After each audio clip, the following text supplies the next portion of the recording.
Toy izao indray ny mety ho ny andro any an-dranomasina na alatsinainy. Voalohany volana jolay amin'ny 9 maraina hatramin'ny talata 2 jolay taona 2024 amin'ny 9 maraina.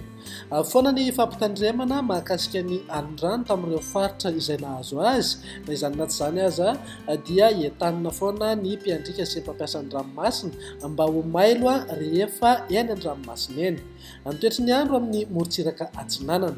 Tanjona Bobaomby hatrany amin'ny tanjona Angotsy.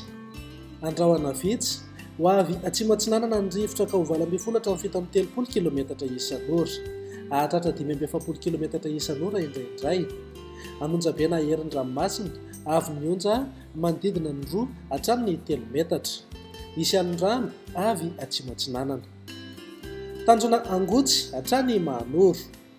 Anorana malefaka amin'ny manodidina maro antsetra. Omaina ny anakafa.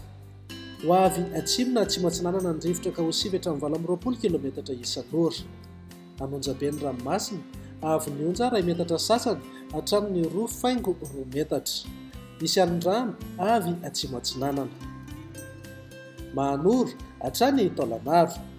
Andrahoana vitsy na hibalika amin'ny masoandro ho avy Atsinanana na avaratra Atsinanana ny rivotra ka ho 7 hatramin'ny 20 kilometatra isan'ora. Anonjaben'ny ranomasina amin'ny ankapobeny avy mionja 2,3 hatramin'ny 2,4 metatra. Taolagnaro hatrany amin'ny tanjona Vohimena. Hibalika amin'ny masoandro ho avy Atsinanana na avaratra Atsinanana ny rivotra ka ho 7 hatramin'ny 20 kilometatra isan'ora. Anonjaben'ny ranomasina avy mionja 2,3 hatramin'ny 2 metatra.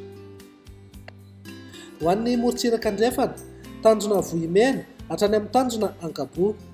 Hibalika amin'ny masoandro ho avy atsimo ny rivotra ka ho 7 hatramin'ny 20 kilometatra isan'ora. Adimy mpanonjana anonjaben'ny ranomasina avy mionja 2 hatramin'ny 2,7 metatra. Tanjona Ankabo hatrany amin'ny tanjona Vilanandro. Hibahan'ny toerana kokoa ny masoandro ho avy atsimo ny rivotra ka ho 20 hatramin'ny 20 kilometatra isan'ora. Adimy mpanonjana ranomasina avy mionja manodidina ny 2 metatra. Tanjona Vilanandro hatrany Analalava. Hibalika hatrany ny masoandro amin'ny ankapobeny ho avy atsimo na atsimo Atsinanana ny rivotra ka ho 20 hatramin'ny 20 kilometatra isan'ora. Ho avy atsimo andrefana ny alina ka ho 20 kilometatra isan'ora. Adimy mpanonjana ranomasina avy mionja atsasametatra hatramin'ny 2 metatra. Ny amarana anazy eo Analalava hatrany amin'ny tanjona Bobaomby. Hibalika amin'ny masoandro iovaova ny fitsokan'ny rivotra amin'ny faritra afovoany ka ho 7 hatramin'ny 20 kilometatra isan'ora. Hitoetra ho avy atsimo Atsinanana kosa ny ankafa ka manodidina eo amin'ny 20 hatramin'ny 70 kilometatra isan'ora. Adimy mpanonjana ranomasina avy mionja atsasametatra hatramin'ny 2 metatra.